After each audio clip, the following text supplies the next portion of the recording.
Jagoi ko jas ne kana Jagoi oza ina ko simana ta ina ma mateng pangbiri ne ko gi mata oza ne khang ta join na smai ko gi pangbe ya ko na ni ko smai se la ma je du ko pangbe na la pangbi ba ngak ne ko gi oza sem kai oza ina ko ku si oza so ku ira ba Jagoi ko oza nupi ngai si ko gi mai tai gi Jagoi se he ning ba mun to gol Jagoi ma ga ma se fra adu mai tai san mai tam ma se na ko mai thang ni tam na adu moi su si lo ga pe thang ta se moi su tam de nupi ma sa sin adu mi su ma hang na ko do moi angang si tam man lo yaw in hai ko adu atu bi district ri ya bran ha to district ngam da ban ne ta sing na ga dina music ti ha ko pura su de ti bi e ba ko na full lo re 170 ya si nom phero chani bo gi mathang sai de di ko angang chani bo sha na bo ko si me anak ko tam ge ba na di sarkar school ka de tam ya da me ba me am pu ra ga tam ge na la yang ni demand di aduna la ka da ba ma le ba aduna yari makai mathang ni chahi je he na tam na ba angang he na yaw na ba si ta tawon ni ne ta re hoi ado koi sarkar gi ni na koi ngam ma na di koi ngam ba ngai di ne koi semjan ja ba amount of money city school child is ngam na tam ni school ba sa do pira ba mathon amatang ga habat pira di ko samni ga ma di se ma ga ko ai bi di sarkar school tam ba se mai unda ina khun doi ne ba paisa private school tam ni ba paisa me sang se ba handara ga yum do kitang do so Zaira mo do kano tong na ba adun su kok to ni adu khanjai ado matam na pu ba asno siang tuni improvement lai masana su pang ko ko jangai su tam ba ya hore no moi na hi mai tang na ba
video se khar share to bio koi Leingakki ba government school lamada asumna traditional gi ba sigumba thorom ke ama pangthok ya se akoi Leingakki mapi pa maroi ba department singa yogi na bi damakta share khar to bi aidana case asige ma kai digi hajari Leingakki mieng tang changbi regadi hari school asida akoi class ke dugumba infrastructure khara wali basinga ja masi khara hapsan bi regadi angang singje he na masing yam khatta ya na bai bitare mayam na su school ase yam tammanin ba mayam yawe du upai leitaba aduna maram marga sumaina lai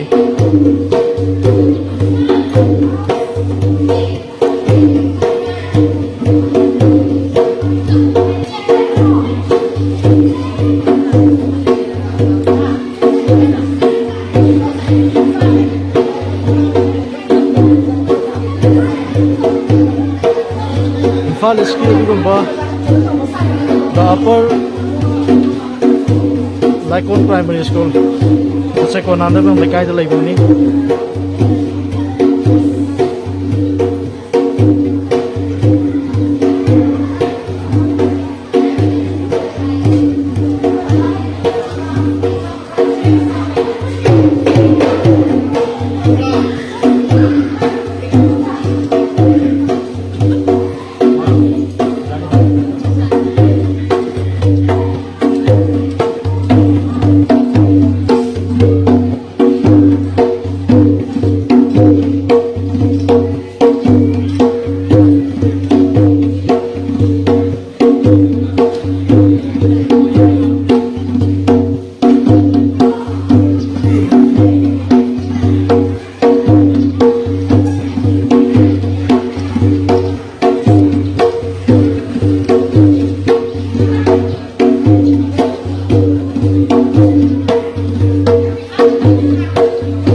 yare yare khong khong khati khong khong khati khong khong khati ko yare yare hayro hayro ko ko adre ko yare yare yare yare ai hage kene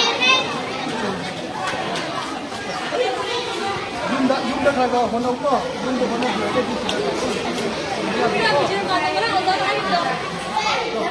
Media dia ko media dia kan media na tak ini media na tahu tu ini ko ai point dia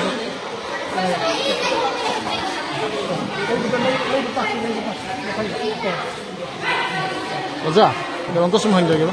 ya Si angang ini semua semua Tambiba je. Masih apa Leingakki sekolah dia pura tongan bamne buka. Ado Oza ini mau tak kayak lagi gitu. Semua ini semua angang yang Tambiba government sekolah semua itu aja. yang payah sih sidi kalau pergi kalau dia ina culture ina ko pergi kalau sidi ina di kalau tu bukan ya sana tu sidi tu Ado Oza kayak lampu tu apa? ai di sidi kalau saya di Kayak ini kambing yang tadi apa?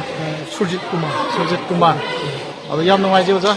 Ado Oza pergi sida sum tahu sida pergi sigi tapi bagi tarik kau. Sigi Oza pergi Oza singa kena tahu bagi berah hari ini sama apa tu thai yang sum tahu berah. Pergi Oza ini ketuk cap yang tahu berah. Si dengan ado tu malah ini sum. kalau tu dia tu kau ni sum jaga ini sum hari kadang kan kau hari ni kau ni tahu itu dah kau ni mati itu pangjen baik dah. Lekai ke sudah, lekai ke sudah. Kalau lekai semua moi nak hayau baik siapa. Hayang tunda kalau itu ini nak. Ado tu okey awak ini tak baik. Ado Oza lekai ini je habi reka. Ado si school jigo ina pergi awal apa sum Leingakki sum hining ber kai lagi. Sum Oza nasi urang gani buka. Ui. Hari ini si school jigo ina kai awal apa lagi sum. Awat pergi haladi kerana lagi ramai. Awat pasal. Projeki Oza gu bilang aku bagi. Kalau si kalau siapa le. Jadi awat pasal ni macam mana buat Oza nak macam tahu ya. Ada. Lagi kalau si juga di yang kerana kenal. Ai sum game mana. Ado aku na aina sum hygienic mana pergi si school government school ni na pergi mama apa sing dah pasang jatuh itu kado itu set tahu apa. Yang kami yang tarik kau. Private school dia tu kemudian fee wang ya. Ado si government school kita angang kita macam taman ni macam si awri ba. Ado si school kita infrastructure apa macam sum hanya pasal ya. Jadi mau si sum songi sakit itu. Pergi Leingakki sum hining work kayak lagi. Jadi sum everyone. Aina sum pergi Leingakki aina sum hajan ni sih. Pergi sekolah school sih. Anak mana loy nak memang jadi sida bagi wakil bagi lain. Jadi private school dah, jadi school di sekolah school di Oza boleh bah di kalau sih masa masuk loy nak private tak teman bagi wakil lain. Aduh nak saya sekolah school di semua orang sida apa. Aduh di sida ko sih koi wakil orang jadi posisi sekolah ni mungkin sangat. Kaki wali poli, baik kalau tahu kan kaki school segi, puri bahan masa, jadi kalau tahu dah poli, macam sudah.